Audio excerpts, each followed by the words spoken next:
to the hallowed marsh our mortal remains we commit, and from these muddy tombs we shall rise from the muck and mire, and lo, the forsaken souls of the lake shall bow down to death's grip no more. Don't ever laugh as the hearse goes by, for you may be the next to die. They wrap you up in a bloody sheet, lower you down to 6 feet deep. They put you in the pine wood box, covered you over with mud and rocks. It all goes well for about a week, until your coffin begins to leak and the worms crawl in, the worms crawl out, the worms play pinochle on your snout. They eat your eyes, they eat your nose, they eat the fungus between your toes. A slimy pickle with demon's eyes walks your stomach and out your sides. 'Cause it's not just true, I'll tell you why. You will be the next to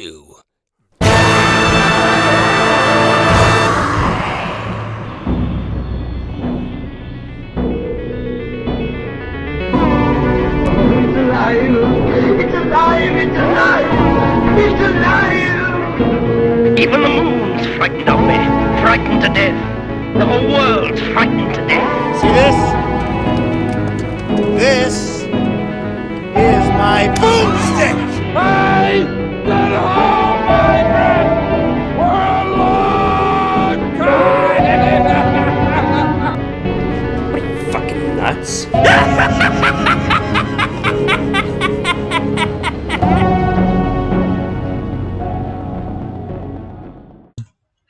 Hi, hello, welcome to our next episode of the Monster Cast, our actual next episode on the main episodes, because I know if you guys are listening to this on the same day of the last upload, we just put up a mini-sode today talking about, well, we'll talk about that a little bit in this episode, about all the Horror Nights news that we just got yesterday, but it won't be as long as that, because we went on for like an hour, but yeah, this is our next episode of the Monster Cast. I believe, I want to say episode 5, I want to say so. We were going to have another one out much earlier, but the audio got corrupted. I think we made a post about it, so we had to take a little bit of a time. But anyways, we're here, and this one should be fine. Today, I'm joined again by someone from our Hunters Appreciation episodes. I'm joined by Raven, and I'm also joined by Killus the Clown from Dark Harbor. If you guys want to say hi. Hello. Howdy. So, how have you guys been? How is everything going where you are? It's hot and humid. It's gross. Yeah. It's pretty Walked gross out where today we and are like, now. ew. Yeah. Is it more like a dry heat or a wet heat where you guys are? Because over here it's like purely like It's dry. a wet heat. It's really wet. Actually, this morning it was thunder and lightning and raining, and then it stopped, and it was just humid pretty much the rest of the day. Oh god, no. Yeah, it was pretty gross, especially having to be to work at 6 in the morning and seeing thunder in the distance going, or seeing lightning in the distance going, oh, this is gonna be a great day. I slept through all of that. So I just woke up and it was humid. And they keep it really cold in the store that I work in. So I wore a sweater. So walking outside, I was like, ugh, it's gross. I feel sticky. I don't like this. Because I have to wear like pants, I have to wear like pants and like just like kind of like business casual. So I had to get dressed kind of nicer, and I was like, I feel disgusting and I don't want to be in this right now. Oh god, I don't blame you at all. That sounds bad. Yeah, no mind. How's it been there in California? Today it's actually been really dry heat, honestly. It's not as bad as it's been the last couple days, but it's okay. That's pretty cool. That's good. I think Wednesday was like much worse. That was a bad day. Yeah. Oof. That's how it is all here for us. Yeah, but I guess before we jump into things, you guys are actually both from Dark Harbor. What was that like, working that and doing all that? Well, Killus, or Nick, he's from Dark Harbor. I met him at Dark Harbor. And that's where I love Story Blossom. JK, he wanted nothing to do with me. But so he's from Dark Harbor. I'm just at like the smaller like home haunts down in San Diego. Oh yeah, sorry. I think we talked about it on your interview actually. Yeah, it's all good. But for me, Dark Harbor was where it was the best.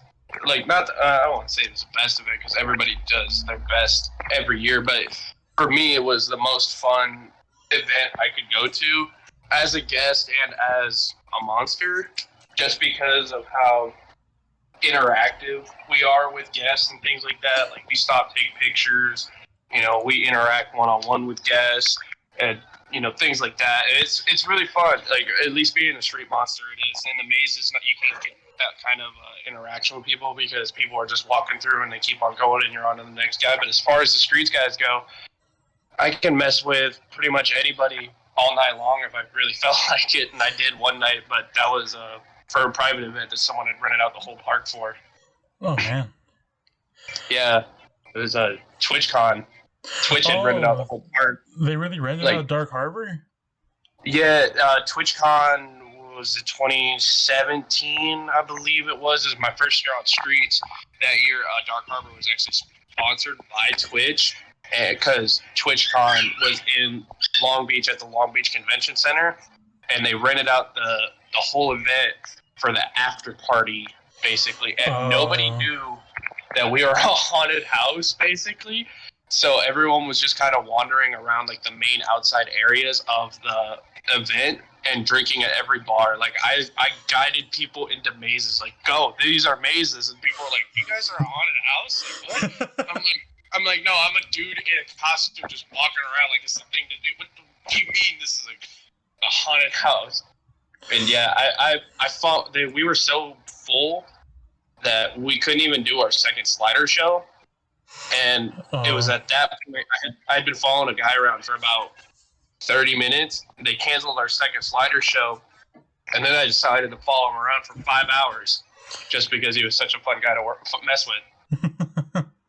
That's fun.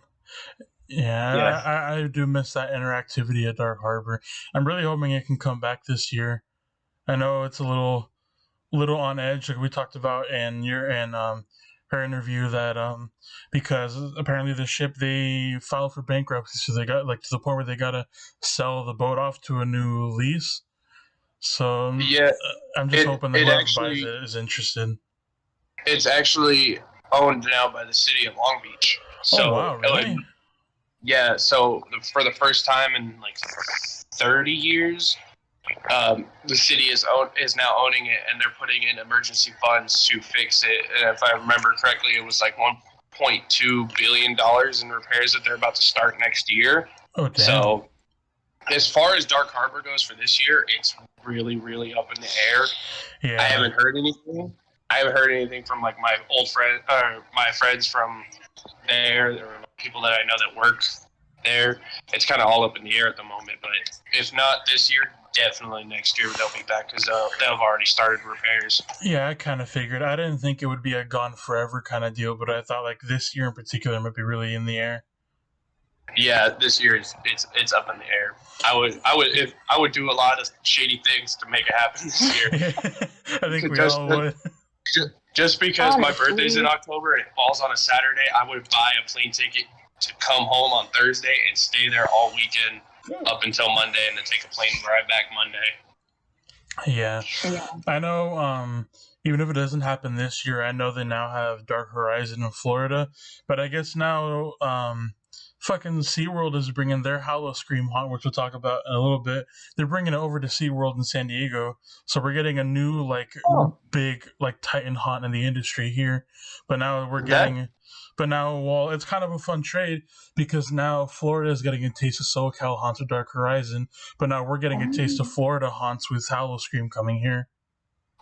That's actually pretty cool. I would like to see that, considering SeaWorld's a pretty big park, and to see how they would pull it off, I'd be pretty interested to see that. That'd be kind of something cool to watch out for. I've been to Howl-O-Scream down over there on that coast, and I'd say the mazes are okay. I'd say maybe like a 5.5, like 6 out of 10. But where they really thrive are their shows and scare zones. They are fucking magnificent, and with streets. That's good. You can.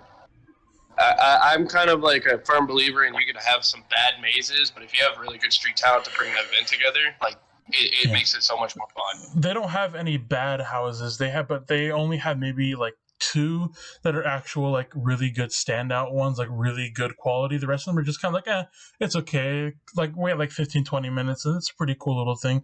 But but it makes up for it in the fact that their streets are amazing there. They're really good on streets. That's pretty cool. I'd like to see that. Maybe I might have to go. The good thing about SeaWorld here is there's not a lot of like standout decor. Like it's a very flat surface park, so it's easy to fill it with decorations and stuff if they want to. Like really. I love going to SeaWorld. That's one of the things I miss about it being over there, because I used to live right by it. Like, I could see the tree thingy that they have. I don't know what it's actually called. That thing that is really tall in the sky. And every night... Like the weird-looking Space Needle thing? The sky ride? Yeah. Whatever it is. But I remember I would stand out on the balcony with my parents, and we would watch the fireworks show. All summer. That sounds nice. It was my favorite thing to do. I have, like, unrelated funny stories to that. I knocked the screen off of the balcony, like, sliding glass because I got so excited. And I ran full speed into it and knocked it off its tracks. And my mom was like, "You are so lucky that did not go over the balcony." Proud of you, champ. Listen, I was like 7. I was really excited to see some fireworks. Proud of you, champ. Here's the thing, nothing's changed. Still excited to see some fireworks. Yeah, no, it's kind of weird. The very first park that I saw fireworks at again was actually Knott's Berry Farm. You would think it would be Disneyland, but no, Knott's has fireworks going before Disney does, and it's weird. Damn. That is kind of weird that Knott's does that before Disney. Oh. Yeah, Disney's not doing theirs again until I think the 3rd of July is when they're starting back their shows. But Knott's has it going every, I think, Friday and Saturday, because they have a whole show now in the boardwalk where they light up the big old K on the Star Tower. But they do a whole show, like, and fireworks to lead up to it. It's a whole thing. Yeah. That's cool. I know Disneyland is, like, trying to avoid crowds just because with the pandemic still. But I also was hearing, just because we're not in California, I was also hearing that the mask mandate was lifted, which makes me really excited. Because we're supposed to go get my car in July. Yeah, no, it's fully lifted. California. Yes. Sweet. At least we get to go home. Yeah, rip off the mask. We're probably still going to have to wear them on airplanes. Well, yeah, we're going to. The planes are going to have them until, like, next year. That's a given. Probably. Oh, yeah. Those are all side stuff. Yeah. Yeah. Because that's international travel in a tight box. That's like a whole different story. Yeah, I'm not looking forward to it. I'll be willing to find spaces. Yeah. Yeah. We'll be fine. It's not really necessarily confined spaces. It's confined spaces with a lot of people. Yeah. Because I'm looking at an exit plan, and I'm like, everyone's trying to get out that door at one time. And it's not going to be easy. It's a pretty small door. You call priorities considering I have a You're service the animal. smallest. You can dive. I have bandit stuff. I gotta like. What are you gonna grab the dog? No, I'm saying like you could dive through people's legs and stuff. Oh yes, let me get trampled. Yeah. Well, they're all gonna be stuck in the door. Then I'll just look like an actual Halloween prop. There you go. Yeah. I'm thinking with my big brain. Oh Lord. Good way to go out. Yeah. Oh. How did she die? Anyway. She was trampled on a plane while everyone was trying to get out of the exit. And now they're trying to sell their corpse as Spirit Halloween, so there we go. Honestly, I've told, I think one of the things like that we've always joked about is like, when we die, just prop us up in a haunted house. no one will actually know if it's a real prop or not, minus the smell. It'll be like Pirates of the Caribbean, how they put actual skeletons in the Yeah. Yeah, exactly. I made myself a prop. Yeah. So with our haunt convention coming up, and me changing how Jailbait looks and everything, I have gotten a few different things. One of them is a teddy bear that my roommate was going to donate to Goodwill. I'm going to mutilate it pretty much. Oh my God. And then I had originally ordered like a choker to wear for my character, and it came with a leash. And originally I told Nick that he was gonna hold it, and he was like, what? He was like, how about no? I was like, oh, okay. But I came up with a brilliant plan to put it onto the teddy bear. Oh So my God. I created a prop for myself unintentionally. So your neck is a noose for the teddy bear is what you're trying to tell me. Pretty much. Yeah. Oh my I God. was having fun with it earlier, and I was swinging it around, and I almost hit one of our friends with it. I was like, oops. I was like, note to self. Learn. It's like a studded spike collar, so Yeah. like if you get hit with the thing, it's gonna hurt a lot. Just a little bit. You'll Just be a little fine. bit. Yeah, you can walk They're, it oh off. no, they are pokey. If you get caught in the eye, maybe not. You can walk it off. You're gonna bump into some stuff. Yeah. It'll add to it. I'll get more blood. Yeah, but I think it's really exciting seeing like the haunt community come back. It's nice to go from actual global terror to just our artificial, like, fun, spooky Halloween prop terror. Yeah, that's definitely one thing I've been looking forward to is getting out of this pandemic and getting back into like normal life of haunting and scaring and being and like just being around people and doing one thing that I love, and that's scaring. Yeah, it surprisingly thrived during the haunt season during COVID. Was fucking Castle Park in Riverside. They still had a whole thing going on. You wouldn't expect it. They had an actually pretty solid haunted trail. They had free mini golfing and Halloween decorations and music and shit. They had a whole thing going, and it was actually really good. I didn't expect Castle Park to be my highlight of a Halloween season ever, but yeah. I mean, but hey, if they did it, good on them. Like, yeah.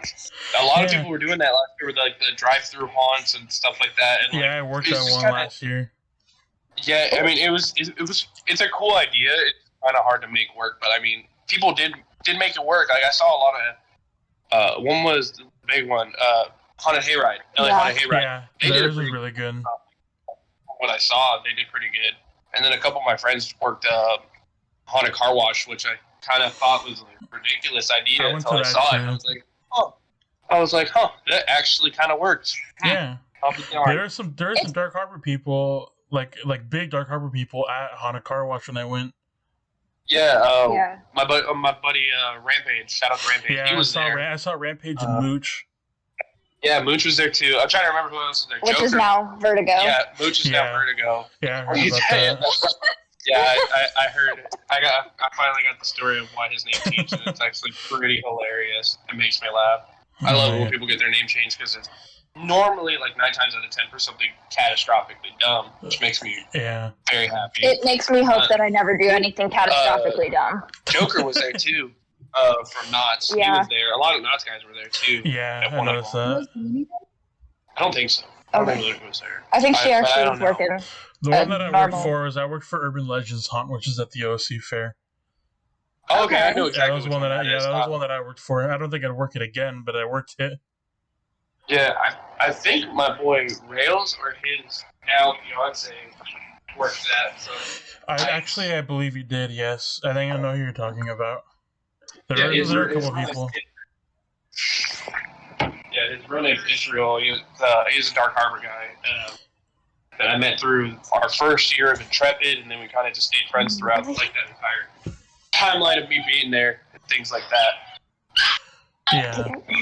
He's a cool guy. I love him. Yeah. Oh, we got dogs in the back. Yeah. That's okay. I forgot what I was going to say. I totally spaced. Sorry. No, it's okay. Concussion brain. Robin? Oh. Yeah.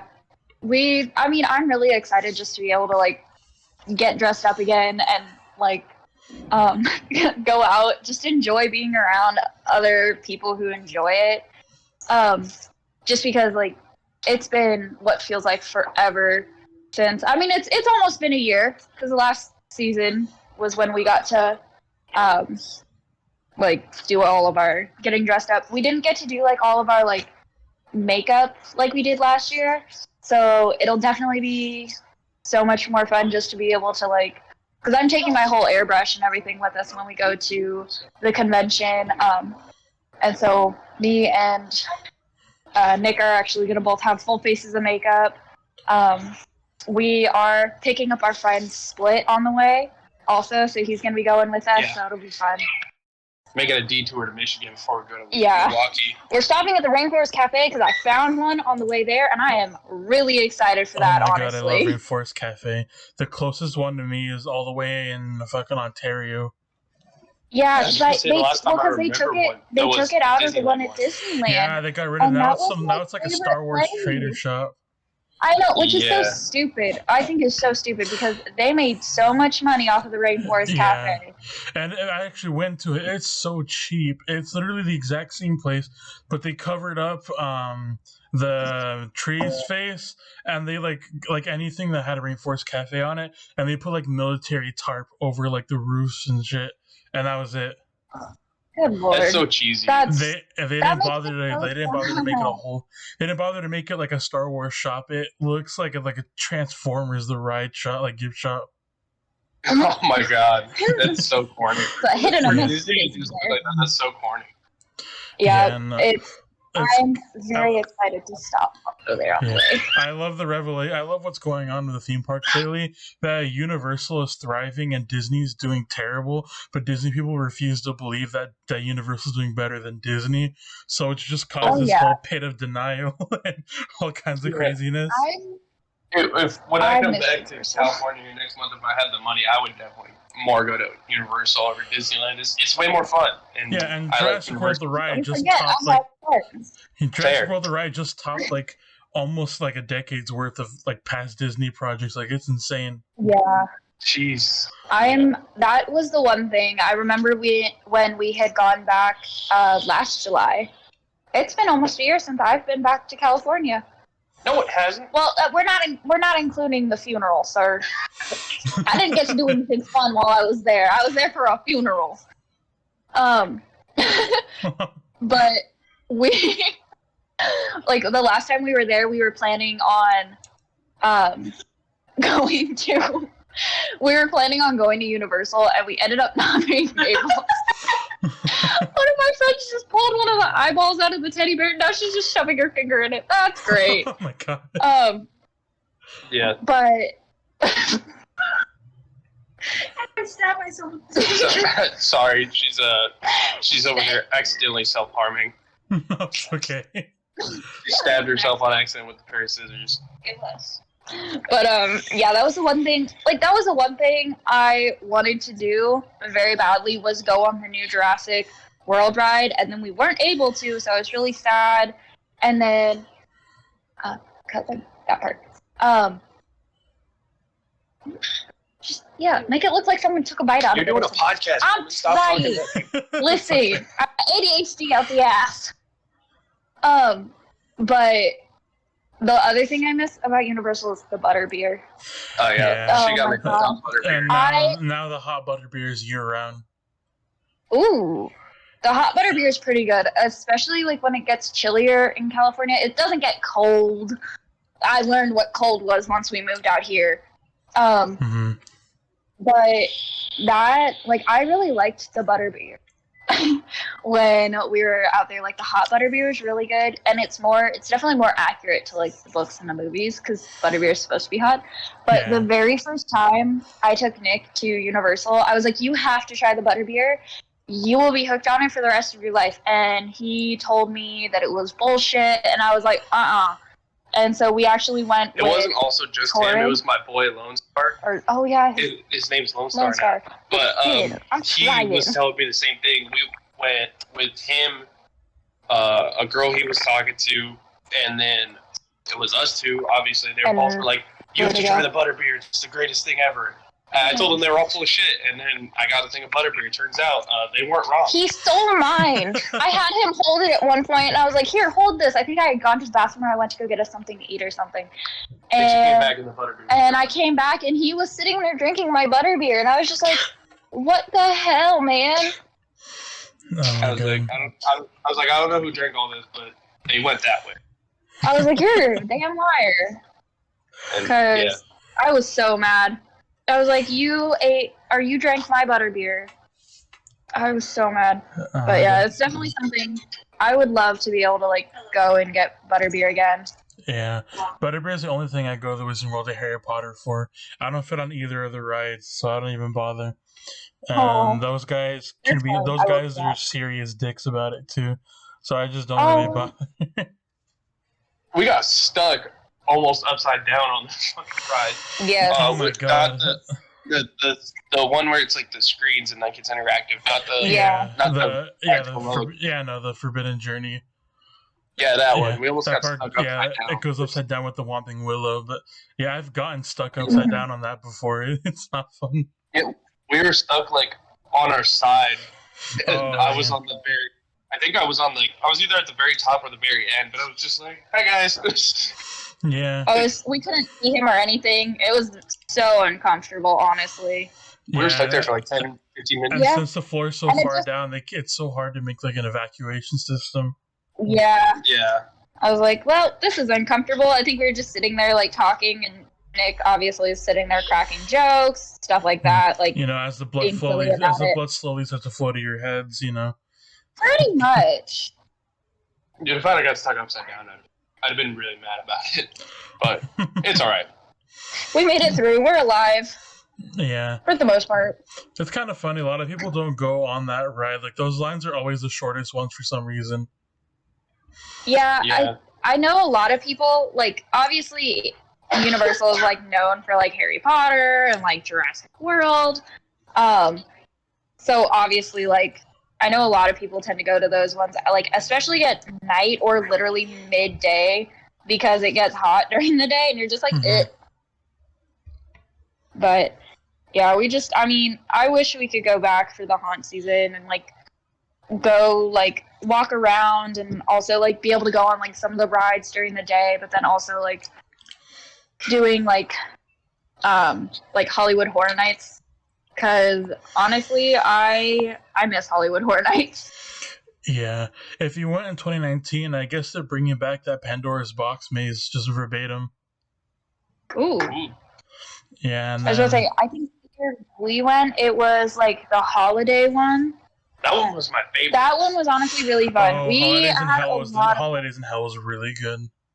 Yeah. So, fun fact about me, never went to Universal Studios Horror Nights until 2019. With me. Yeah, that was the first time I ever went. I just never had the desire to go, I guess. And, like, none of my friends, before I got into the haunt community, none of my friends or family went, and it was also real expensive, so we were just like, we'll just go to Knott's or, like, yeah, and stuff. So we would end up going to Knott's. But I went to Universal for the first time that year, and I actually had a lot of fun. That one and the Rob Zombie's, was it Free from Hell maze? Oh, no, it was House of a Thousand Corpses, but it was...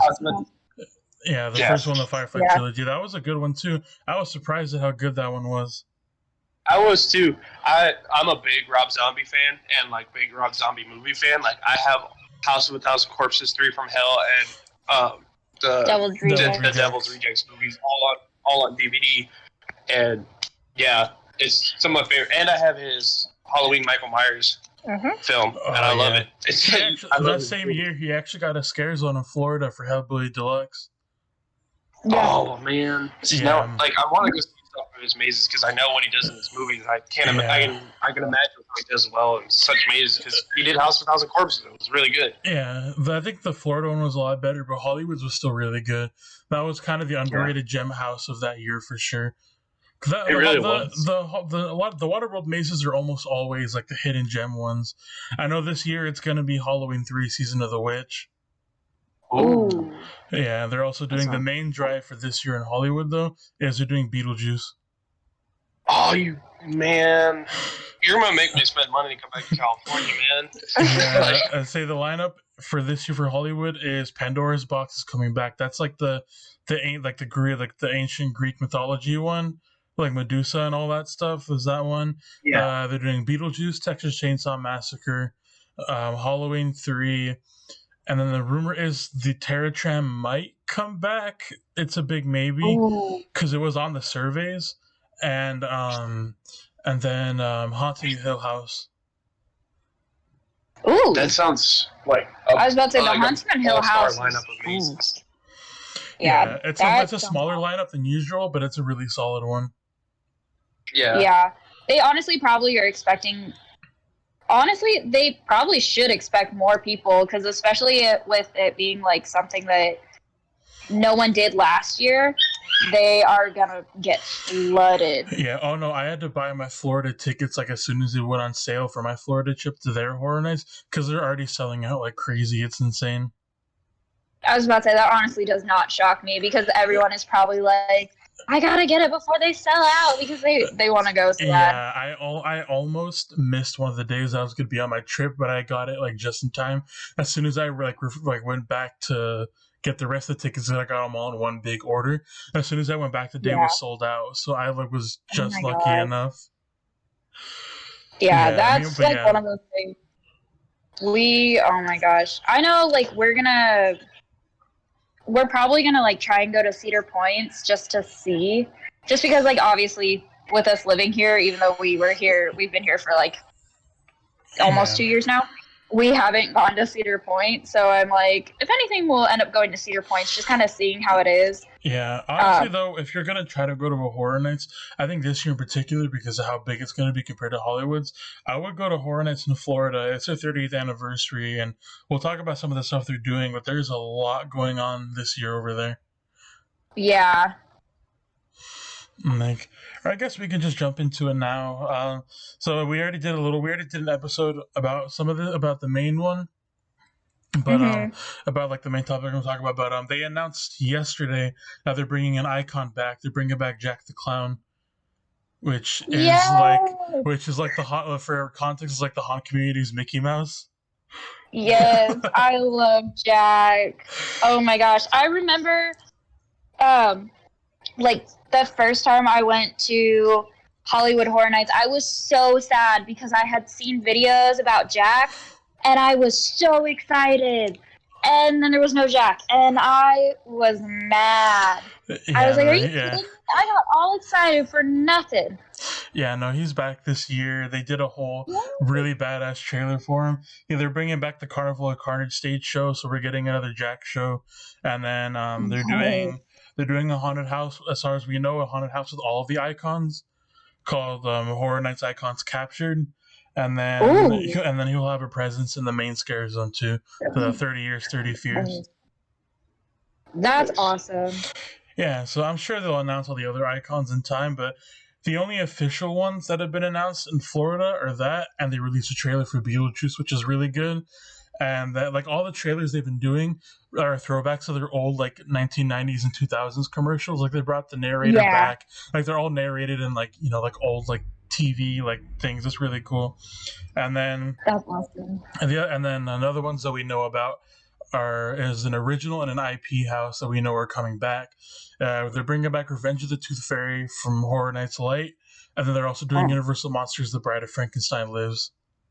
Ooh, that's a good one. I would love to see that. Yeah, I would love to go to that. And then the other speculated ones in Florida, I can go over them real quick, are Wicked Growth, The Realm of the Pumpkins. It's a tie, and nobody knows if it's going to go in one of these mazes, whether it's going to be Creepshow or Halloween 3. And no one knows which one it's going to be, but it's going to be one of the two, most possibly. That's kind of a tough one between like Halloween and Creepshow. Yeah, no one knows. I feel like if I had to pick, I'd probably go with Halloween. To be honest, I feel like it's a little bit better. Yeah, but what makes it confusing is that that particular maze area is attached to a scare zone, but the scare zone that it's attached to is rumored to be a Shudder scare zone, which is a streaming service that has the Creepshow TV show. Oh, so yeah. so no one knows. So it's confusing because you think Creepshow would make more sense, but then there's some insider people that are trying to say it's Halloween 3. Then there's others that are trying to say it's Creepshow. So we genuinely don't know. But Creepshow would make the most sense. But they also could be wanting to ride on the coattails. Everybody wanting to go to Hollywood for Halloween 3. They might want to have it to bring that attention to Florida. Because when they heard that, when they saw that it was coming, people went fucking nuts for Halloween 3. It's probably the most hype house of this year besides Beetlejuice. Yeah, probably. I would say so. Halloween's like a big franchise for them, so I'd imagine this is the most original. This is like the original, not the original movie, but original in the sense that most different. Because this is the one that isn't about Michael Myers. This is the one about the kids in the masks and the whole Silver Shamrock thing. It's that one. Yeah. With the porn stash fucking detective. Yeah, the porn stash detective. Yeah, it's that one. It's my personal favorite. So I'm excited. He's out here looking like Rod Jeremy. That one is Tom Atkins, which funny enough, I'm pretty sure he's also in the first Creepshow. So either way, we're getting some Atkins. There you go. We'll get either way. You get him. It's a win-win for him. Either way, he gets the residual fucking dump truck at his house. Yeah, there you go. Yeah, so it's that one, and then I'm trying to think what else is So there's Horror Nights Icons Captured, which is rumored to be like continuing the story of the icons left off from Horror Nights 20 about them being trapped in the Lantern of Fear and all kinds of like a weird thing. Mm-hmm. And the one that I'm most excited for out of all the houses is called it's called Scary or Cary, Ohio Horror of the Heartland. It is a mega anniversary house of almost all the past Cary, Ohio themed houses in Horror Nights past. Ooh. So it comes with my two favorites, or the rumor is it comes with my two favorites from Cary, which will Leave It to Cleaver and HR Blood and Guts. But they're also going to have like Hive and Slaughter Cinema and stuff like that. And it's just rumored to be like the best houses that took place in Cary, Ohio. And that's like the kind of compilation house of the year. Yeah. That's the one that I'm most excited for because I love the Cary, Ohio story and Horror Nights. It's probably my favorite haunt theme park, haunt lore in general. Like more than Not Scary Farm or anything like that. I love the Cary, Ohio story. Yeah. And kind of funny that one of the stories in Cary, Ohio that'll get covered in the Maze Legendary Truth is actually what inspired Paranormal Inc. and Not Scary Farm. Mm-hmm. Because it came like 5-6 years before, but it's like the same premise pretty much. Yeah, exactly. Yeah, like Ghost Crew goes to investigate a haunted place, and then they start getting fucking murked by the spirits and stuff that are in there. Yeah. But I really liked the Legendary Truth one just from the entrance. From what I can gather, I never got to go through it. Or actually, no. I did get to go through it, but I'm was kind of blanking on it a lot. That was the one that I didn't really focus a lot on. I remember correctly, like the maze starts like in their Ghost Inspector van, and that set was actually really cool. And I like when mazes do micro sets like that. Like a good example is the security room in Dark Ride. I like really small sets like that. Yeah, it's definitely one of those things like you kind of feel more like included in it. Yeah, I like those kinds of sets a lot. But I'm trying to think of what's else. I know they're gonna have another Lagoon show like they did with Marathon of Mayhem in 2019, the big old World of Color water show with the different horror movies. Yeah. And then they're getting Texas Chainsaw Massacre as well.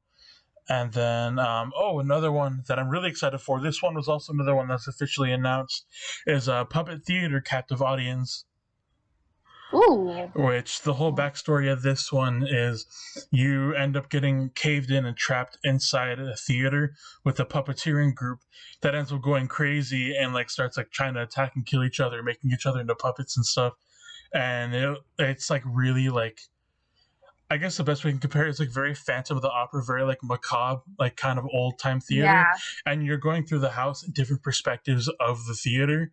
So like from like you like it changes perspectives that you're going through. So like you'll go under the pit, like where like the composers would be. You're like on the stage or you're backstage, and it looks like you're actually walking through a massive theater. It messes with your head pretty much. You know, you're walking on like the catwalk, and they use the mirror effect to have like the floor really far down, and like stuff like that. Yeah, that's really cool. Yeah, and from the scenes they showed off in that maze, because the way they announced it was through a behind the scenes video of a preview of what's to come, and some of the sets they showed off are incredible for that one. It looks just like you're in an actual big theater that's like, you know, gone to shit pretty much. Yeah. That's awesome, though. Like, the fact that they can, like, do stuff like that and make it... I mean, it's kind of like what they did at Dark Harbor, where, like, you... Or, like, in the Lullaby, where you're walking in the pool. Like, that... It feels like an expansion on that, like those perspective tricks, but as a whole house. Yeah. That's awesome. Yeah, so it makes the maze much bigger than it actually is. Yeah. That's kind of like what she was saying, like with the, I want to say, was Lullaby, where they did the pool scene where I just said that. Rogue did it too. Well, I was going to say Rogue did it too with the projections, where it felt like the wind crashing in and stuff. Yeah, that was a really cool maze. I don't care anybody says I like it.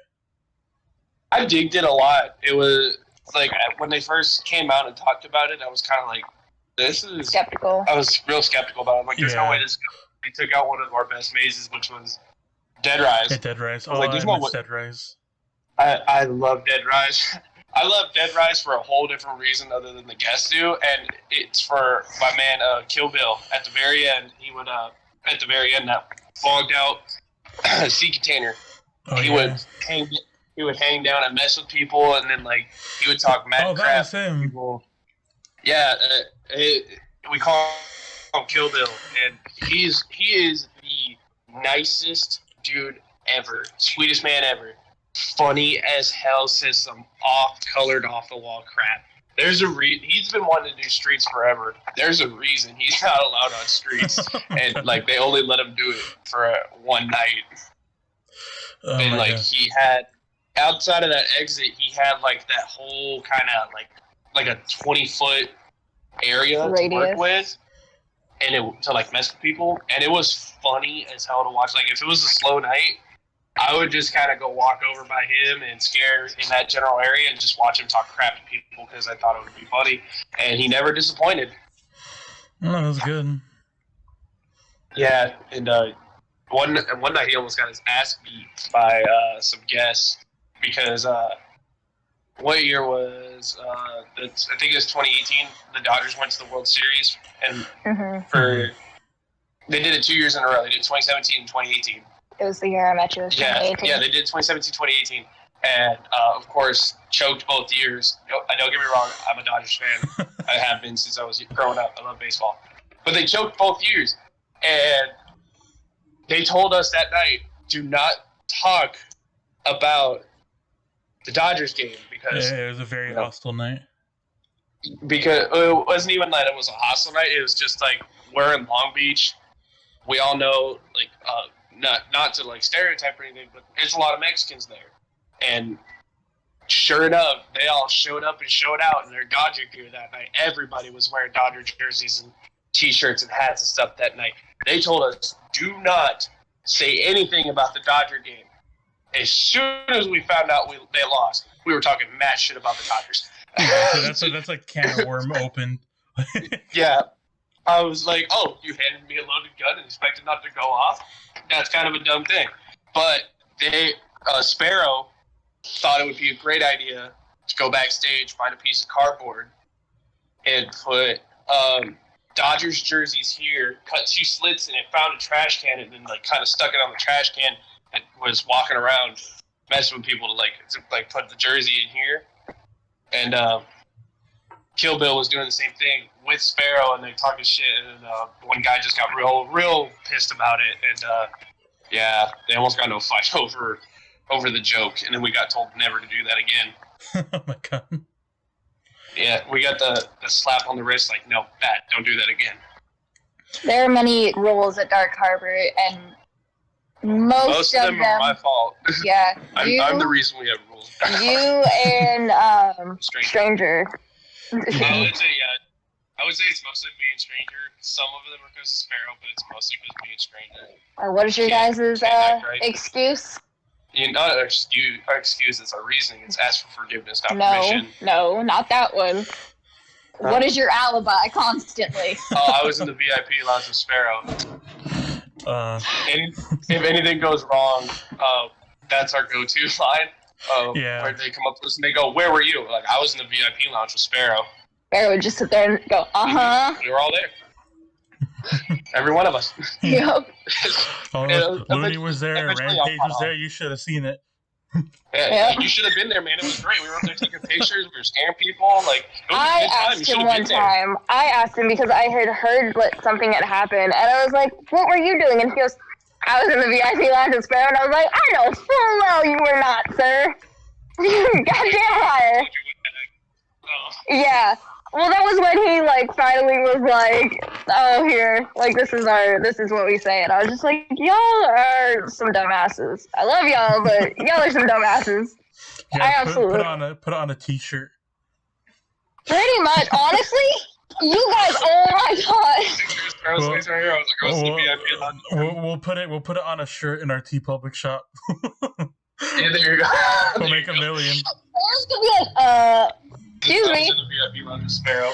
Yeah. Oh my god. I went to the VIP lounge with Sparrow, and all I got was this lousy T-shirt. Yeah. I love that. Side story: if you ever talk to Sparrow and do a podcast with him, ask him about Rum Spice.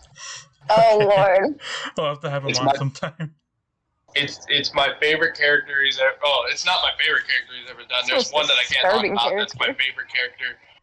But Rum Spice is for lack of a better words, she gets around the Slider team, and I'll leave it at that. You can talk to Sparrow, and he'll give you the full rundown of what Rum Spice is and who she is.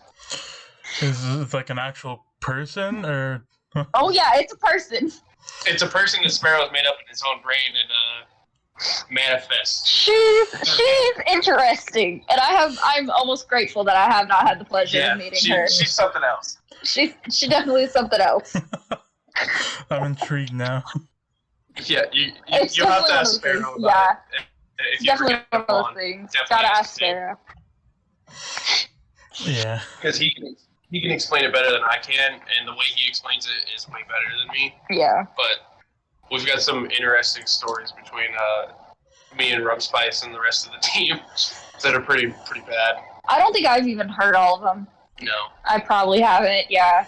There's some dark memories that you just lock into the back of your brain that you don't want to think about. Well, I'll find them out sooner or later. Oh my gosh. But yeah.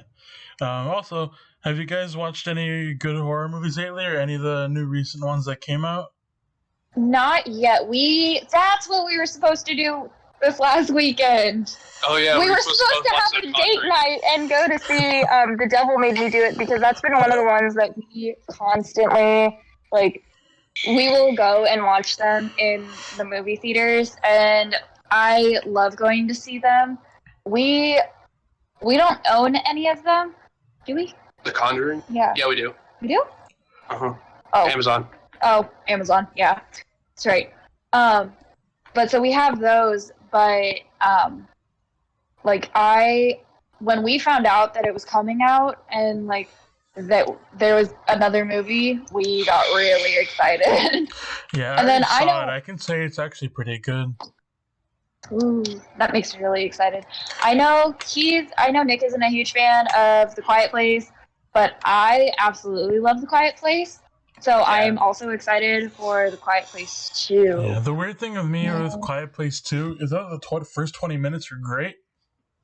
And then after that, I just got kind of bored. I think it might just be me. But no, that was me. I watched the whole thing in the first 20 minutes. Really I love the first Quiet Place so much. So it's in up there with some of my favorites. But part 2 is just sort of, I don't know. I felt like they didn't have to try as hard because everybody already loved the first one, if that makes sense. Yeah, I tried to get into I watched both of them. I tried to get into both of them, and I just couldn't.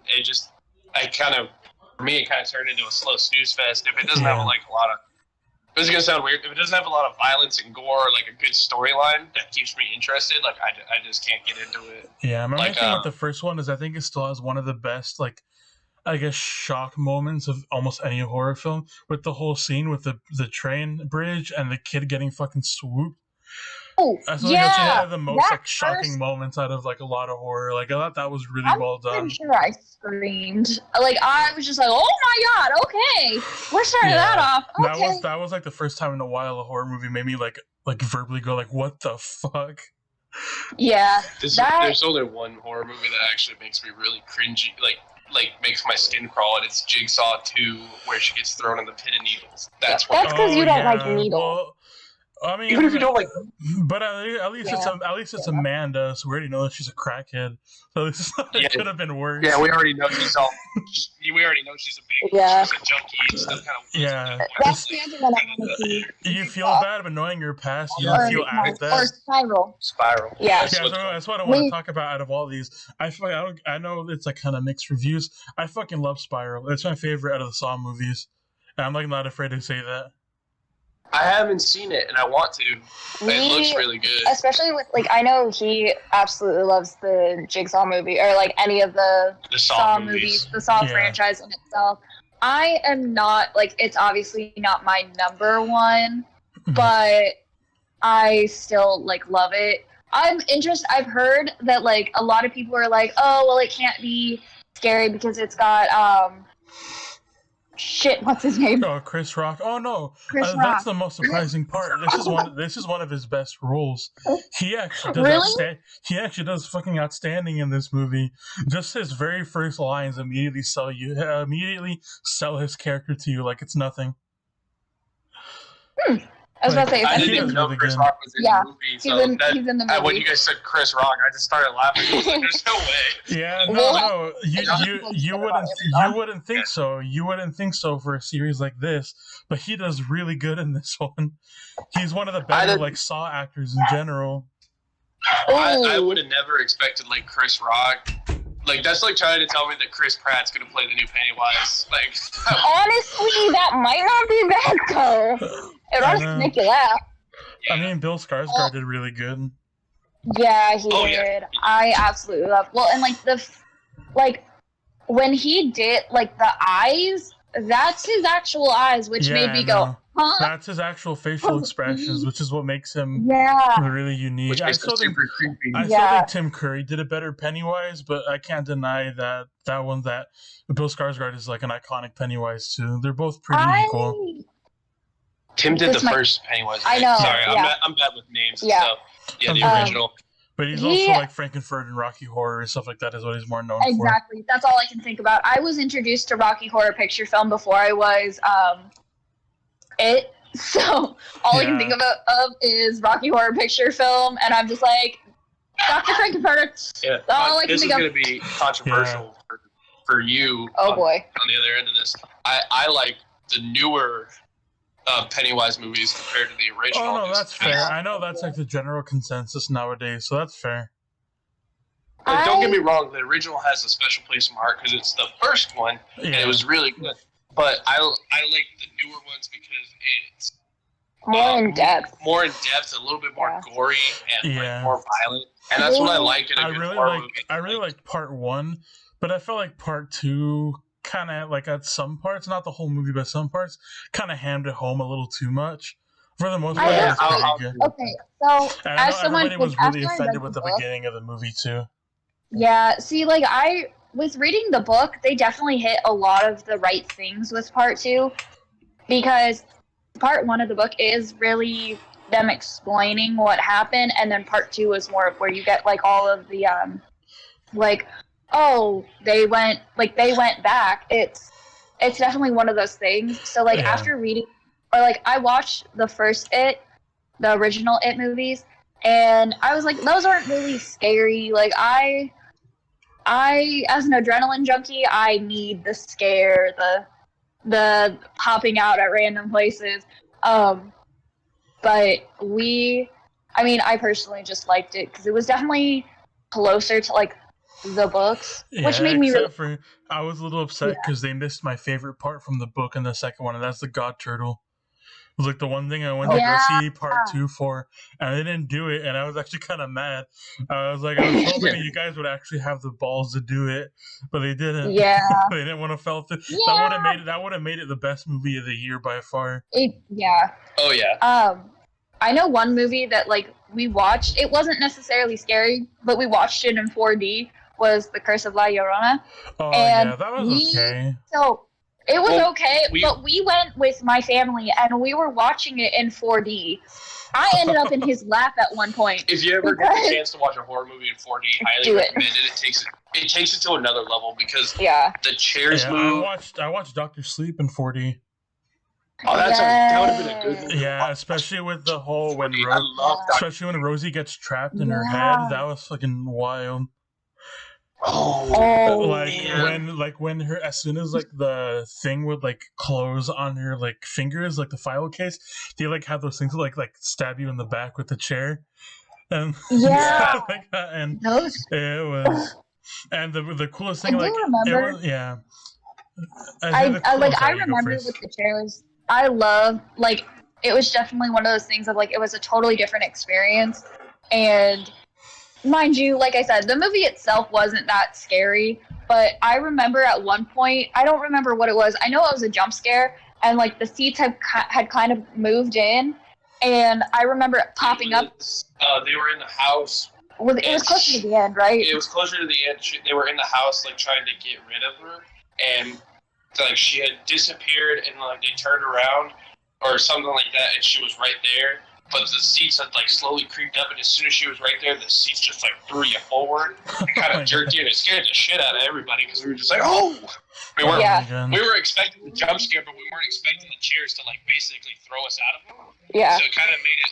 I ended up in his lap. It was great. I remember us walking out of the movie theater, and I remembered him texting me, and I don't remember what had happened, but I just remembered him being like, I just about shit myself because I thought she was coming for me. Mind you, like, you're Mexican, so you grew up hearing a horse race. I'm white, and so. My grandmother told me that every time I was bad, that my was gonna come and pick me up.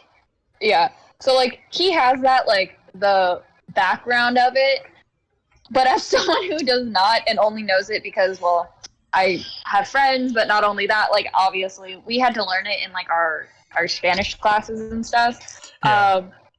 I was like, oh, okay, cool, like, it's the story, blah, blah, blah, but he was, like, driving home, and he goes, I was so fucking scared. I swear to God, I'm pretty sure I saw a lady in white standing on the highway, and when she lived at San Diego, you drove by. Yeah. You drove by the ocean because you drove through, like, Camp Pendleton and stuff. And there's the ocean there, and she said it's mostly like rivers and stuff, but like it's bodies of water. So I was just like, I was looking at that beach, and I was like, I swear to God, if I see something standing there, I will wreck this car. Yeah, it was great. Yeah, it was definitely one of those. Like, yeah, it was. I would have loved to see Dr. Sleep. We could 4D. See if they had. It was such a trip in 4D. It's not even funny. Like, you've seen the movie, though. You've seen the movie, obviously, right? Oh, yeah. Dr. Sleep. Yeah, we've seen it. We own it on 2. Yeah, there was really cool things they would do. Like, when they're all getting gunned down, every time they fire the gun, they'd have those, like, poker things, like, go up to your neck. Or, like, whatever part of the body they got shot in. Or, like, when you're doing the flyover of the overlook, they would pump out, like, fog and, like, mist and stuff.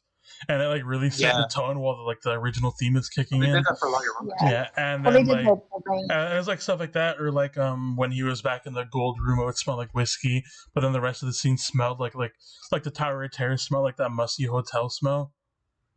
Yeah, like stuff like that. Awesome. And it would the seats would move a lot whenever there's pretty much seats would move more as more tension would build up in the soundtrack.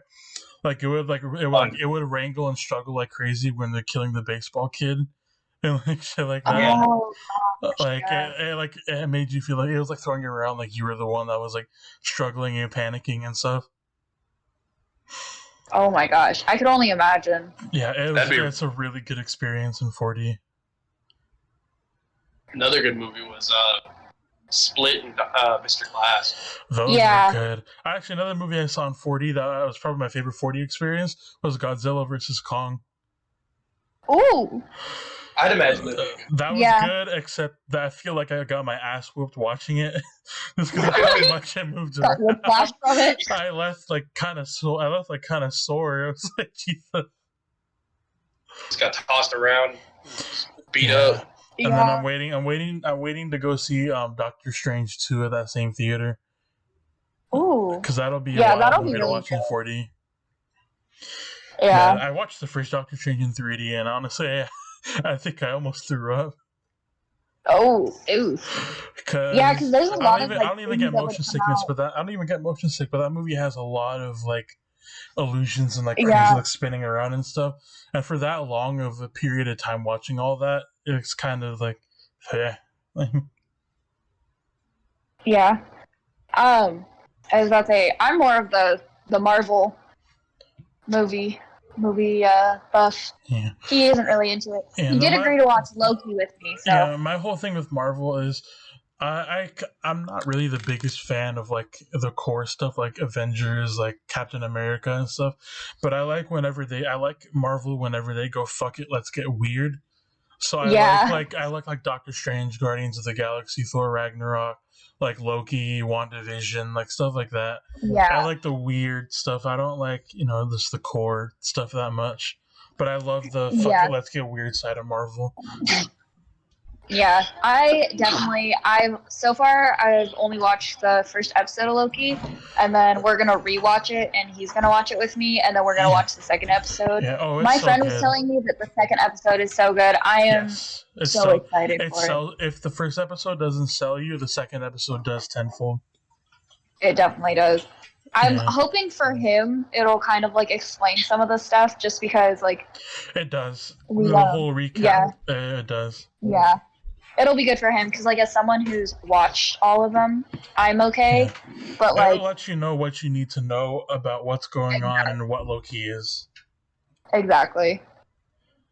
Yeah, I mean, including showing how he dies in the proper timeline in episode 1. So yeah. Yeah, I don't know how this became the Marvel podcast, but we're good. I was about to return from horror to Marvel. Yeah. So Marvel zombies, am I right? Yeah. Yeah, there is that. Those Funko Pops are actually pretty dope. Yeah. Yeah. Oh yeah. Which I know I don't know. Nobody can really tell if it was a purposeful April Fool's joke or if it was just convenient timing. But Bruce Campbell actually posted a script on the day of April Fool's about Ash being in Doctor Strange 2. But now there's actual rumor stuff about him actually being in it. Because we know Bruce Campbell's going to be in it regardless. But with Doctor Strange 2 supposedly being like kind of a horror film compared to the other ones, like they're thinking was he not joking as Ash actually in this movie as a cameo, and that's like the obligatory Sam Raimi Bruce Campbell cameo. Yeah, because it blended in, like it felt like it was an actual like this could be in the movie very much. Yeah, it's definitely one of those things of like, is this actually going to be in the movie? Even after April Fool's, he never said it was a joke. He never said it's a joke. I know. No one ever said anything, so it's just like, just leaving you there. Yeah. Like, yeah. It was just like, is it happening? Because Bruce has talked about crossovers he's doing really early. As like we found out about him being in Dead by Daylight like 4 months before they actually released it. Oh yeah. Yeah. But speaking of which, do you guys play that game at all? Or are you familiar with it? Yeah, we play it a little bit. We don't play it too much, but I play it every now and then. Yeah. Have you had a chance to check out the Resident Evil chapter yet? We have not. I really look forward to it, especially since so I did not get into Resident Evil until recently for obvious reasons. For Big Lady. Yes. Meanwhile, I played all of the games except for the newest one. I grew up with them. Oh, the newest one's my second favorite, but nothing's ever going to beat Resident Evil 2 for me. Yeah, I feel that. But I grew up with Resident Evil. My dad my hierarchy goes mine goes 2, 8, 3, and then 4, and then 7 are my favorites. Yeah, I obviously I love that, but also like the daughters. So I'm now blonde. I used to have like kind of like reddish hair when it first came out. So I was like, oh, like that's cool. But I'm now blonde, so I was like, I can do a cosplay. I got really excited because I absolutely love the daughters. Oh yeah, no, they're really good characters. I guess we can talk about that. So yeah, real quick, like before we talk about Village, Dead by Daylight has a Resident Evil chapter now where the survivors are Leon and Jill, but they also have legendary skins of new characters of Chris and Claire Redfield. And the killer is actually Nemesis, which I know it was a lot of speculation who it was gonna be, but I've been playing Nemesis, and he's probably my favorite killer in the game. He's so fun to use, and he has the best default attack of any killer because he's the only one that just fucking decks. He just decks you. He just straight up punches you, and it's hilarious.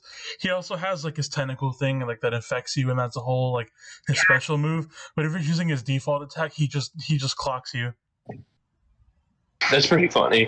Just walk up and smack the shit out of somebody. It's even better because it makes like such a meaty thwack noise when you hit someone. It feels so nice, but so goofy. Just smacks him. Yeah, pretty much. And then another interesting thing about him, he's the only killer that does this. He actually spawns zombies into the map, and the zombies can track you down and attack you too. I was gonna say that's nothing that like the other Dead by Daylight characters killers can do. So that's actually pretty cool. Yeah. But does that mean the survivors have different stuff too? These are all things like I love playing video games, so like these are things that like I think about. I'm like, okay, well, what about this and that? Yeah, I sit there and pick it apart. Yeah, and then they also introduced a new item into the game that you can only get by playing Leon. It's a flashbang. It's pretty much like the firecracker, but you can keep spawning it throughout the match. But also in return, it has a shorter reach than the firecrackers. It's more so it's not so much for saving someone when they get grabbed as it is for throwing it when you're getting looped in an area when the killer can't see it, so it blinds them and you have a chance to get away from getting tunneled. It's an anti-tunnel thing. Yeah, it's kind of more of an escape route than it is saving somebody. Because I actually don't think, unless you time it really right, I don't think it ungrabs somebody. I don't think it saves someone, but it does blind the killer and it deafens them, so they can't hear which way you're walking. So that's the other new thing. You can't hear which direction they're going. So it's more to save your ass, pretty much. Yeah. Yeah. So it's really good for like toxic killers like the camp and stuff. I have it. I'll give you guys my username after we record this. I play it all the time. There you go. Yeah, I've been playing a lot of Assassin's Creed Valhalla and Call of Duty. That's about it. It's my two mains. But I mean, if I get more people to play Dead by Daylight with, I'll have to play. And I know it's compatible. I play on my Switch. Yeah, it's on Switch. I've heard it actually runs surprisingly pretty decent on Switch. It does. I personally suck at playing like regular video games, like with the controllers and all that. It just was not like my thing when I was growing up. I played on Game Boys and stuff, so I was very like, oh, I'll play on like a Game Boy. And so when they finally like I used to have a DS and it was fine. It was cool, but they didn't have a lot of the like really cool games on them. So once the Switch came out, I got really excited. And then pandemic hit, and all the Switches were gone. Yeah, so Switch. I think the Switch was the highest selling. Because everyone bought them. Before the PS5 came out, I think the Switch was the highest selling console on the market because it was the perfect pandemic console. Yeah. Because as soon as they released Animal Crossing, that was like a whole culture for like 7 months of the pandemic. Oh my gosh! Yeah. I finally went back into my Animal Crossing island for the first time in like a few months. I haven't gone back to mine since the Halloween update. I never bothered because once I had my time with Spooky, I was like, why bother? I won the game. Yeah, well, it's like... Yeah, like I won the game. I played during the Spooky month. I'm over now. Pretty I got all the spooky stuff. I got the graveyard wallpaper that was really rare. I peaked. Yeah. That was like Call of Duty when they came out with the horror, like the zombie map and the nighttime mode. I love playing it. And they got rid of it, and I'm like, all right, I'm over it. Yeah. Yeah. Speaking of new games that came out, Resident Evil Village. How you guys feel? Yeah. I like it. Like from what I've seen, I haven't personally played it yet, but because I want to play it. From watching people play it, it looks super rad, and I want to get it.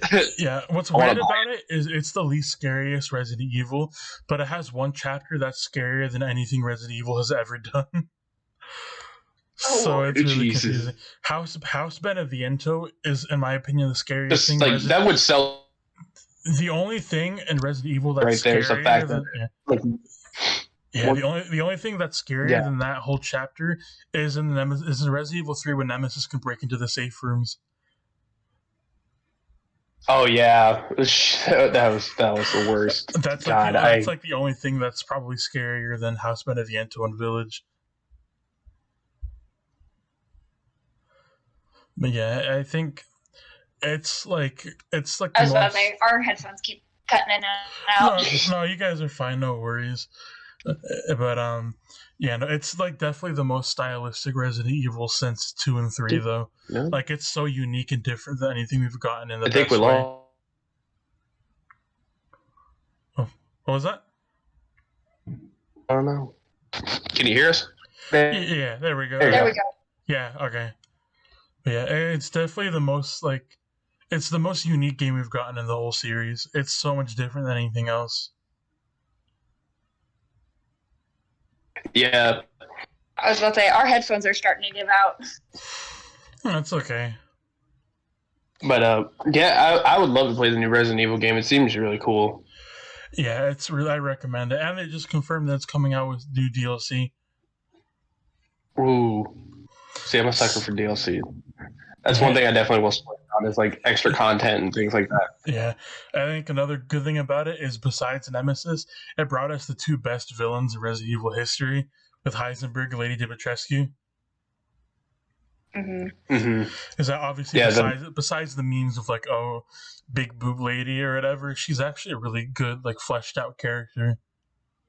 Yeah, she definitely is. She definitely looks like it. She wasn't in it for very long. She's the first boss, but she's like, there's her and the daughters are so like such fleshed out, interesting characters. Honestly, all of the siblings are.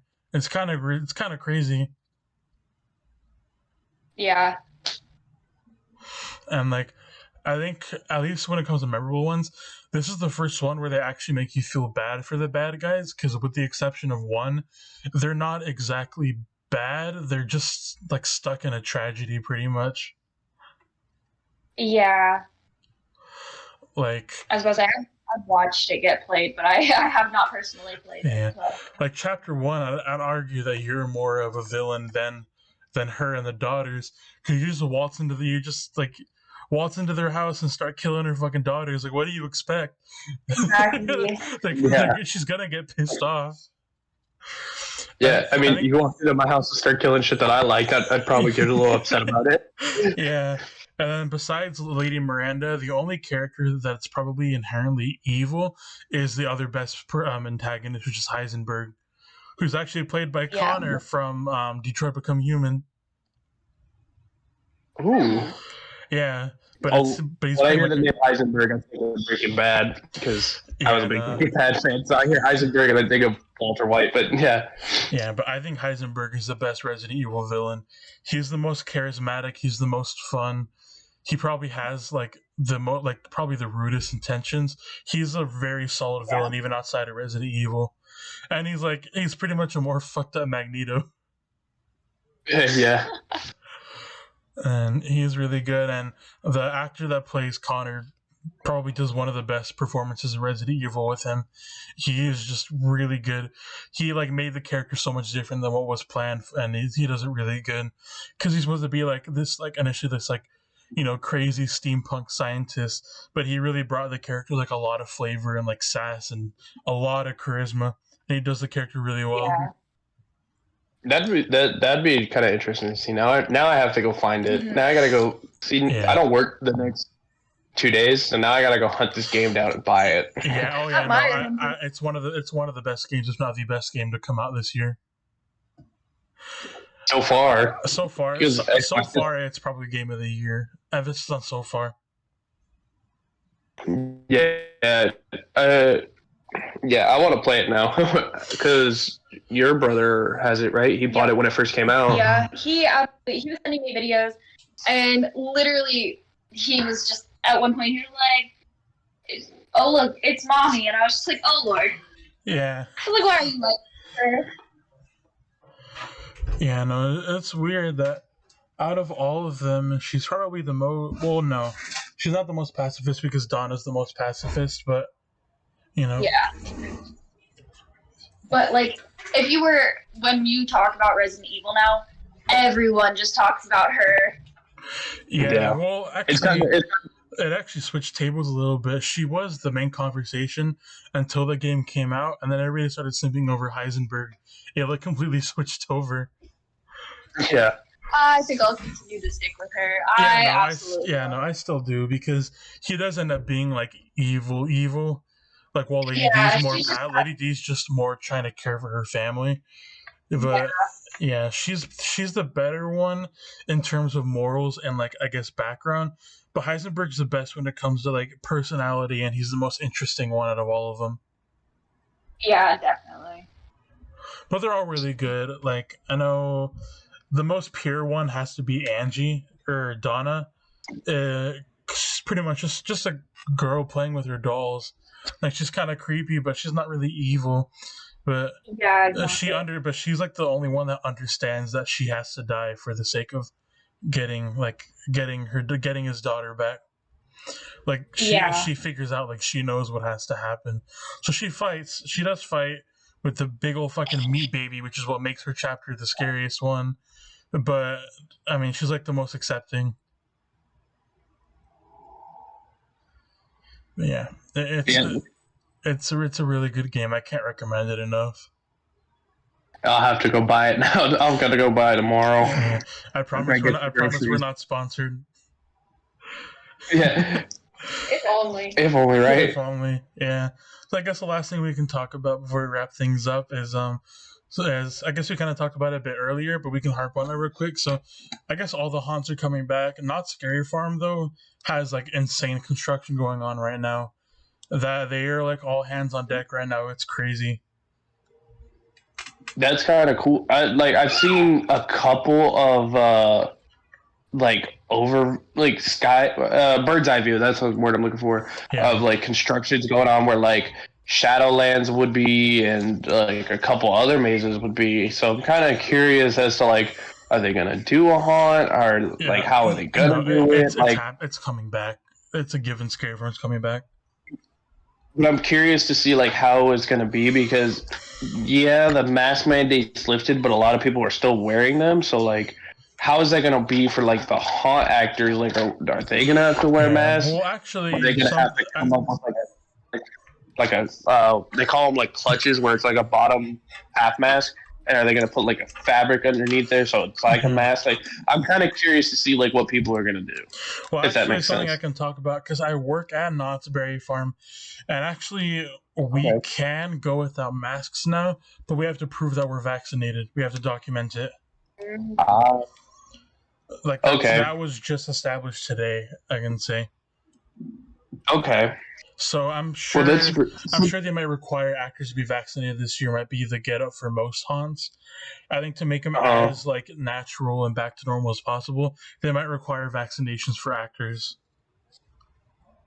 That would be I could see that happening, and like it would also be cool because then you wouldn't really have to wear like a face mask because you're vaccinated, so you're pretty much, I don't want to say immune to it, but you've got a built up resistance to it. So basically, you could go back to normal life, pretty much. I would say. I don't know. I'm not smart enough to even talk about the COVID stuff, but like as far as haunt goes, I think that'd be kind of a good idea, in my opinion. Yeah. Then you could do like full face makeups, like, or the prosthetics, like how you would normally do. Kind of just bring back a normality to crazy life we've been living. Not having to do all the crazy like regular face masks like everyone's Yeah. having to do at the moment. Yeah, I think when it comes to Scary Farm, I know every year now they take like some of the 2 oldest ones and they get rid of them after that year. I think the ones that are biting the bullet this year are Pumpkin Eater and Paranormal Incorporated. Oh, I didn't get to go on Pumpkin Eater last time. You didn't miss out on much. No offense to people that work Knott's. Like that. I love Knott's. I love my Knott's friends. I've been going to Knott's since I was 13 years old, or like Scary Farm at least. I've been going to Knott's forever, but Scary Farm at least. Pumpkin Eater was not one of my favorites. I honestly at all. always skipped it. I was honestly always skipped it on busy nights. I never bothered. Yeah, I always went on it during like kind of deader nights, or like when like I knew the zone would be super dead. Yeah, like Thursday nights and stuff. I would go on it. It was a Thursday maze. It was a Thursday and a Sunday maze and nothing more. Yeah, it was. Don't get me wrong. It had a lot of potential to be a great maze. I just think they kind of dropped the ball on it. Yeah, and they never bothered to. Whenever they bothered to update it, it was like pretty lackluster stuff. It's just kind of exactly. Like, it's a cool concept, but like y'all probably should have like focused on the more headless horror, like do more stuff from the scare zone that's right by it. That is such an interesting concept that you can make a maze from. Like, give us an Origins, exactly. give us an Origins the Hollow. Like, we wouldn't complain. Yeah, exactly. Yeah, like that would be a really good. Like, it would tie into the zone so well. Like, if you started out like the beginning of the maze, do what Ghost Town's doing. Yeah, exactly. Like, what was it? What was it? Werewolf Silver Bullet, something like that. Or it was basically like the origin of Ghost Town and the werewolf and stuff like that. They kind of tied in. Oh, the one they have right now is Origins: The Curse of Calico, but something that was similar was Gunslinger's Revenge. That's what it's called, Gunslinger. But yeah, the Origins of Ghost Town was Origins: Curse of Calico is honestly one of the best haunted houses at a theme park. Period. It beat every Horror Nights maze. It beat every Horror Nights maze that year by far. Well, at least not in Florida. Not in Florida, because the best theme park haunted house period of that year was Universal Monsters in Florida. It was probably one of the best mazes we've seen, period. But in terms of SoCal haunts, I think Origins alone beat the competition with everything that year. It is a phenomenal haunted house. I'll admit that. That maze by itself was just so good. I loved it. It was such a passion project for Knott's Berry Farm. Yeah, they put a lot of like love and care into that, because it kind of felt like their baby, like their pride and joy. Yeah, seeing how long the lines were, I think that maze is going to be there for a long time. I think this is going to be the next special ops. Mm-hmm. I went there opening night, and that was like the third maze. I think that was like the third maze I hit, and the line was only like 20 minutes long.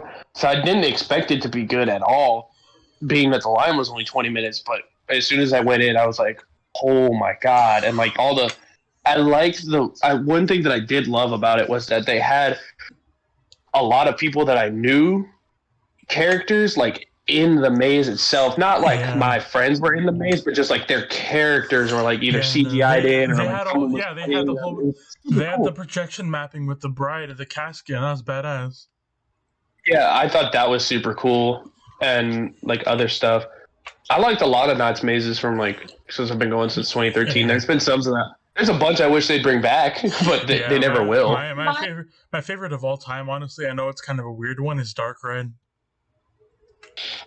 I like Dark Ride. The first year it came out. The second after that, it was kind of like just man. Yeah, that's what I'm talking about. I'm talking about year one of Dark Ride at its peak. Yeah. That maze peaked way too early for how good it was, to be honest. But now the rumor is next year will be its last year. Knott's has a rule. I think it's like a 3 or 4 year rule where like they'll bring a maze out, and if it doesn't do good for like 4 years, they can it and do something else. Yeah. I don't know. My aunt works. I have a lot of friends that work there, but my aunt works there. She kind of gives me the inside scoop on everything going into Scary Farm. Occasionally, yeah. Yeah. I just know my first year when we went, she actually took me to my first not Scary Farm. And my first year was spent in a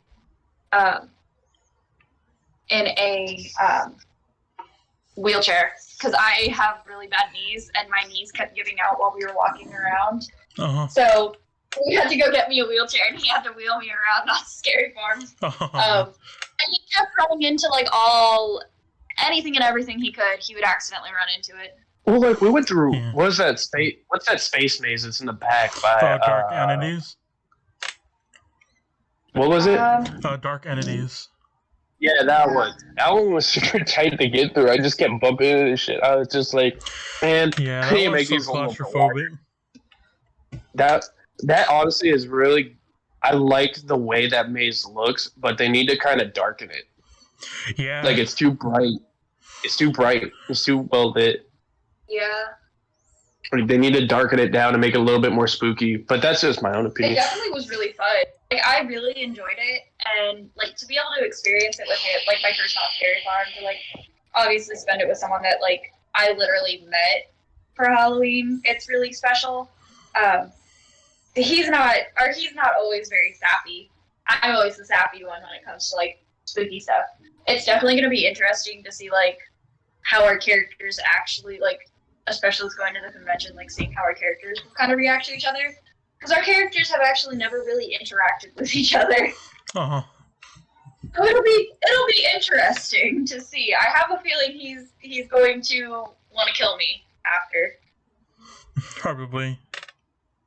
Yeah, but like if I could ask Knots to bring back any two mazes, it would be tough, but these two would be probably my favorite ones to bring back. Would be Forevermore and Endgame. Oh, I never did Endgame, but I did Forevermore, and I fucking love Forevermore. I'm a big Edgar Allan Poe fan, like literature, and so I loved that maze so much. Actually, on my straitjacket for my costume, there's a quote from Edgar Allan Poe on the back. It says, "The scariest monsters are the ones that lurk within our souls," which I feel is a very, very true statement, because we never show our true, like as humans, you never show your true intentions or your true like person that you really are, like if you know. But so I really loved the Forevermore maze, but it might not have been Endgame. It might have been Asylum, but it was one where it was like it almost looked like a Fight Club or Thunderdome from Mad Max. Or it was just kind of, yeah, but they played like just metal music, and you just wanted to thrash and fight, and like there was fight scenes going on, and it was just, that was Asylum. Yeah, okay, so it was Asylum, but yeah, but like Endgame, Asylum, and Forevermore were like my three favorite mazes, and I loved them. I wish they'd bring them back, or if I could only ask for one to come back, it would be, and I know this is gonna sound really shitty, take out the Hollow and put back Infected where the Hollow is, and do how they did like Alpha Trail, Bravo Trail. Yeah, how they did Alpha Trail and Bravo Trail. I really like the Hollow, but I really dig that whole concept of like the zombies have taken over that whole area. I thought that was really cool. Yeah, there was like an interactive scare zone pretty much. Yeah, and you got to like run around and shoot zombies. I thought it was super rad. A whole ass open field. Like, are you kidding?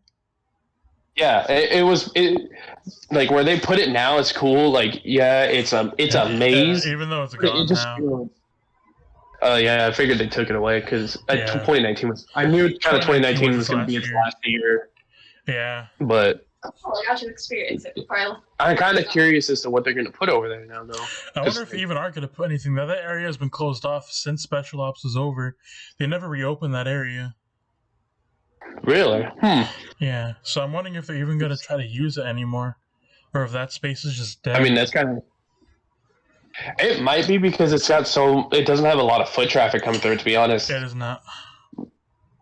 Like, the wait times are always super short for any maze that's been over there. Except for, like, when Forevermore first came out, kind of. It was really popular and stuff like that. But, yeah, I'm curious, but I know the rumor, or at least not really a rumor, but from what I've seen, I think the new Carnival maze, we might actually get a Carnival-themed maze back, because there's a set there with a ton of circus stripes and stuff. It looks like it looks like either A, steampunk like airborne shit, or B, like Carnival, going back to Carnival stuff.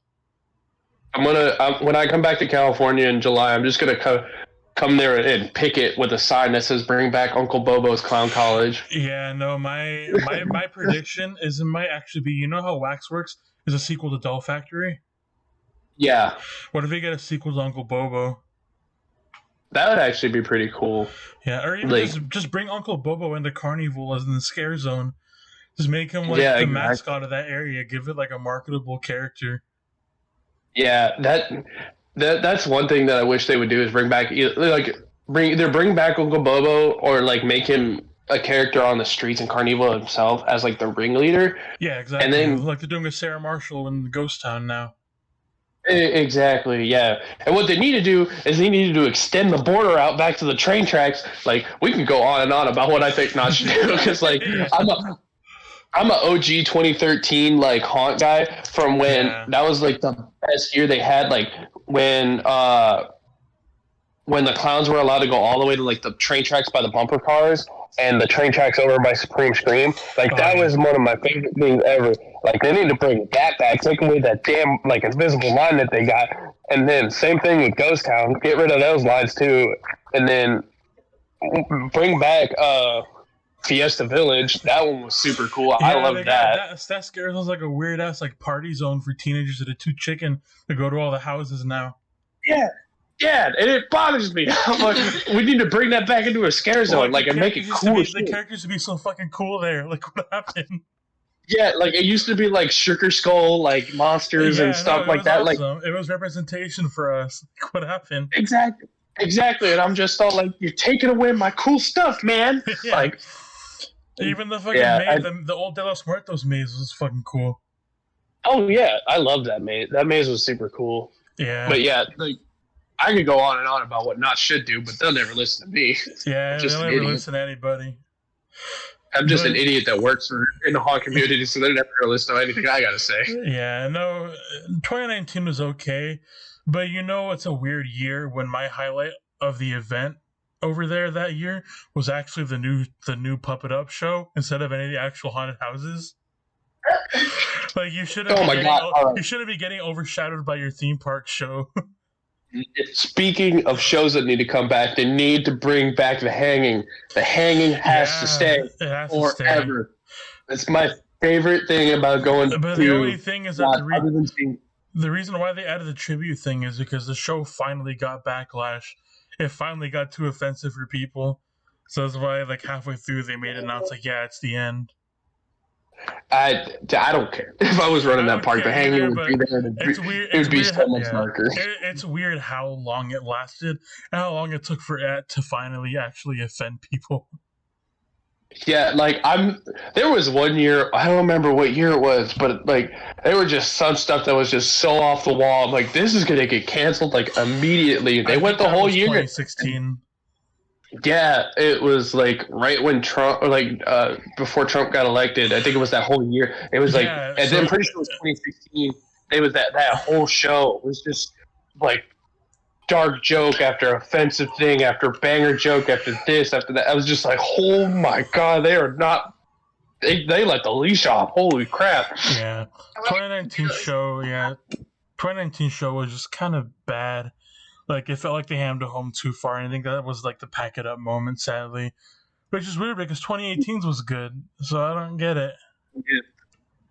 Yeah, I don't get it either. I just, like I said, that's all stuff that I loved going to do. Like, after I did all the mazes, I would go watch shows. The Hanging, and, like, Elvira's Big Top was one of the best ones that I ever... Yeah, but she's retired now, so that's why it's getting replaced. Yeah, I know. That's why, like, she retired, so that's why they're not doing it no more, which is kind of sad. The Puppet Up guys over there, which actually is fine, because the Puppet Up did just as popular as the Elvira show, if not more. Oh, yeah. I knew they were going to be a good replacement for them. But they did fine. I'm excited they're going to be back. Yeah, but that's like my spiel on nuts. I'm like, they need to bring all this stuff back and make it cool again.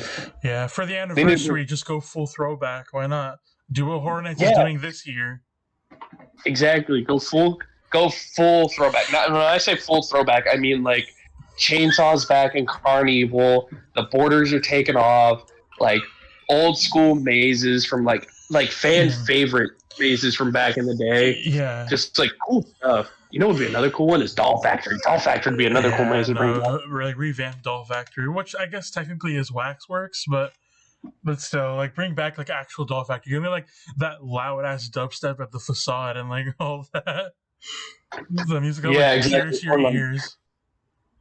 Another good one was Club Blood. That was another good one. Yeah, no, I love what Hornets is doing this year because it's what other theme park haunts should do. They have only like 1 or 2 marketable haunted houses. The rest of it is all just pandering to the fans that have been around so long. It's all fan service, all nostalgia throwback stuff, and maybe like 1 or 2 things like just for marketing that are really easy to just like, oh, like it's there for who wants it, but everybody else, this is a year they're really doing just for the fans. And I feel like other theme park haunts should be doing that. Because they're about to change the game. Yeah.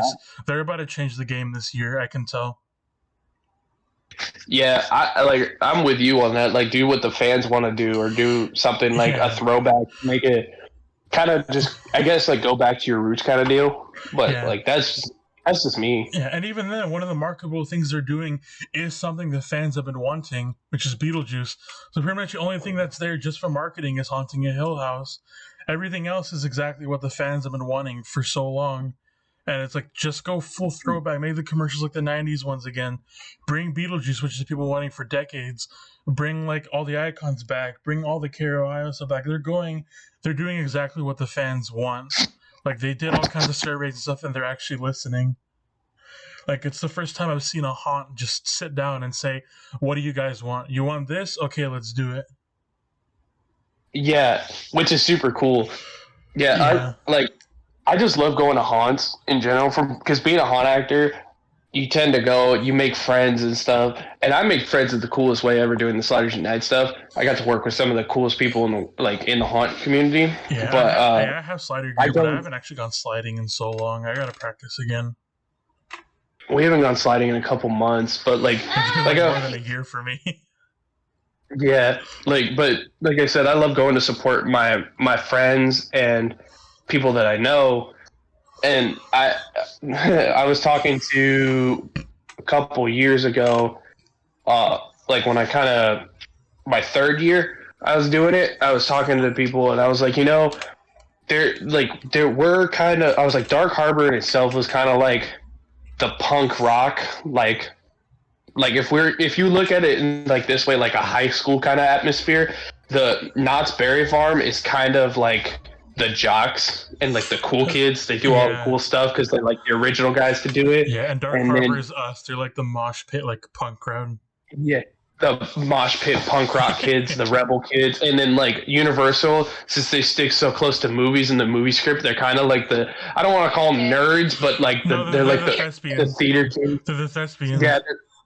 Yeah, exactly. They're the thespians, but that's what I love about every haunt is that it's so different between like, you have like your punk rock rebel kids like Dark Harbor that just go all out and we just do what we do because we don't really we have a storyline, but like we're allowed to like kind of create our own way of doing things. Dark Harbor and Knott's, they're like the suit and tie big boys of the SoCal haunt industry, so they do their thing, which it works for them and it's cool. I love it. And then Universal, they got a lot of ties to movies and the budget, so like they go above and beyond to make their stuff super rad. And then when it comes down to Howl-O-Scream's the weird crackhead kids you find in the back of the school.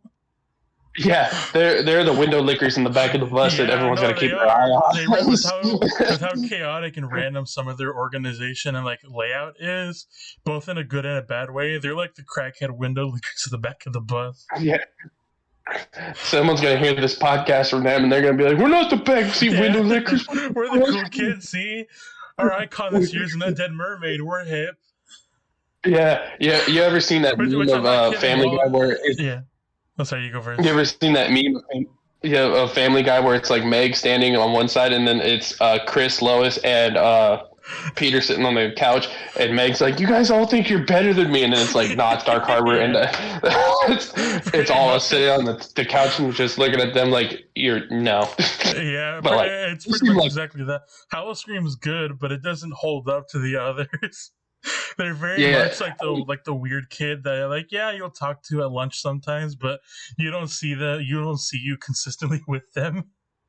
Yeah, they seem like cool people, but like a good haunt. So, but yeah, hopefully, I hope they do good. I hope they do I know well. they will. They always do good. They're not the best ones in the business, but they do just fine. And then, for obvious reasons, the Screamageddon is just the kid you want nothing to do with whatsoever.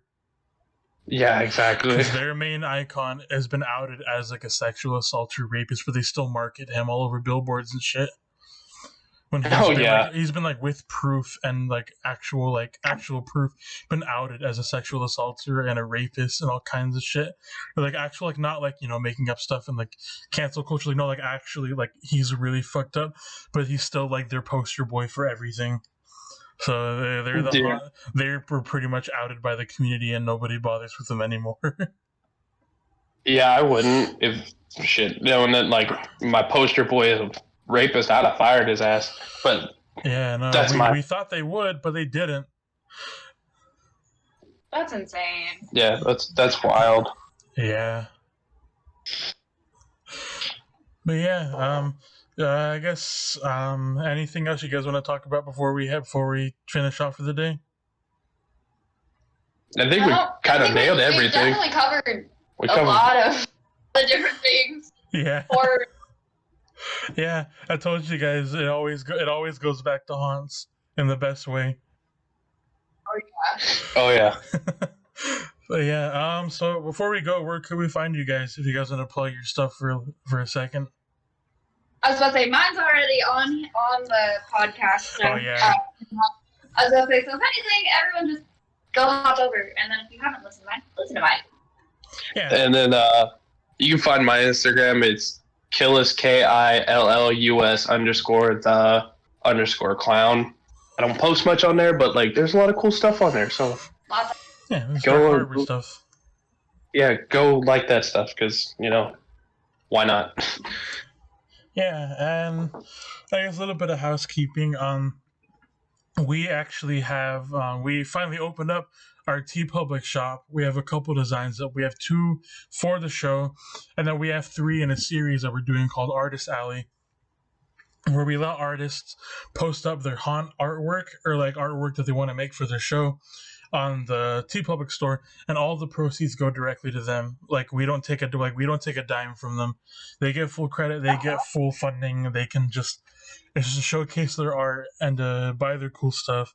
And the only art we have up there right now is a couple designs by our friend Ash, who was just on this show with me earlier today for our mini-sode on Jack the Clown coming back to Horror Nights. And they do Horror Nights art, and they'll have a couple of prints on our shop, which we'll start putting in the description of every episode from now on. So, but yeah. That's super cool, man. It's cool that you do stuff like that. Yeah, so it's just we don't take any credit or even a dime. It's just for artists to express their love for haunt, and we really want the shop to kind of replicate what this podcast is, where it's just a playground for haunters to express themselves. No bias towards anybody. No nothing special. Not even monetized. It's just for fun. The show is just for fun. That's super rad. Yeah, so just like that, we want our shop to be just for these artists to express themselves and, get a little bit of funding, Yeah, man. If whatever helps them get their art out there. Yeah. Yeah. So with that, we're almost reaching 2 hours. I think we're gonna call it for this one. Yeah, it's probably a good idea. Yeah, but I hope you guys have a good one. Stay spooky, and we'll see you around. See ya.